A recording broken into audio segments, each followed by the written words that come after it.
Kwame always believed life rewarded those who worked hard and stayed focused. In his younger days, he had the kind of ambition that made people believe in him.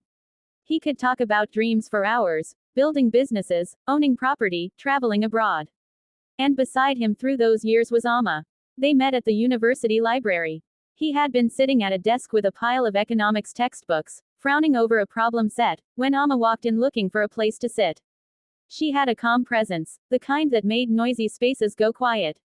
She asked politely if the seat across from him was free. He nodded, and that was how it began. Simple, almost forgettable, yet the start of something that would define them both. Amma wasn't loud or flashy, but she had a warmth that drew people in.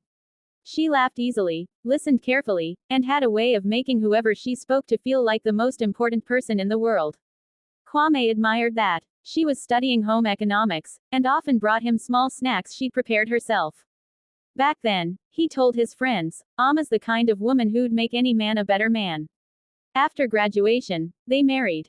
The wedding wasn't grand, just close family, a few friends, and music in the background. Amma wore a modest white dress, Kwame wore a borrowed suit. They didn't have much, but they had each other, and for a while, that was enough. Their first home was a tiny one-bedroom apartment with walls so thin they could hear the neighbor's radio. Kwame found work at a small firm, and Amma started selling pastries from home.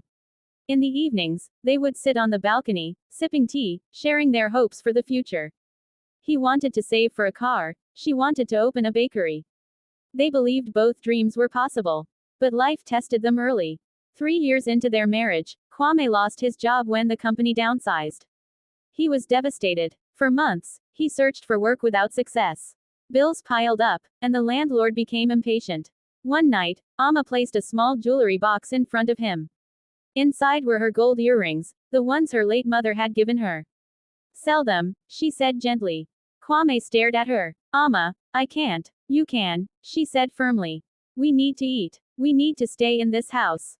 These are just things. You're my husband. That matters more." So he sold them. And in the mornings, Amma began waking before dawn to bake bread to sell in the neighborhood. Her hands grew rough from kneading dough, her back ached from standing for hours. She never complained. Not once. Kwame told himself he would never forget this sacrifice. He believed nothing could shake his loyalty to her. But memory fades when the heart begins to wander. When Kwame finally landed a new job at a reputable firm, everything shifted.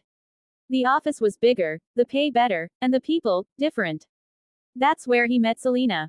Selena was nothing like Amma. She was bold, confident, and glamorous, the kind of woman who entered a room and owned it instantly. Her perfume lingered in the air long after she passed. She laughed loudly, spoke quickly, and carried herself like the world owed her its attention. At first, Kwame thought little of her beyond the fact that she was attractive. But Selena had a way of making people feel noticed. She complimented his shirts, teased him about his serious face, and leaned a little too close when showing him documents. One afternoon, after he botched part of a presentation, she messaged him. "Boss, you owe me lunch for rescuing your presentation today." It was playful, harmless, or so it seemed. But slowly, she became a regular fixture in his thoughts. He began comparing her to Amma. Selena's polished nails versus Amma's calloused hands. Selena's tailored dresses versus Amma's faded skirts. Selena's youthful energy versus Amma's quiet composure. The comparisons grew louder in his mind.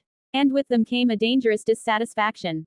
One Friday night, Amma prepared his favorite, fufu with light soup. She had gone to the trouble of finding fresh meat, something they didn't often afford.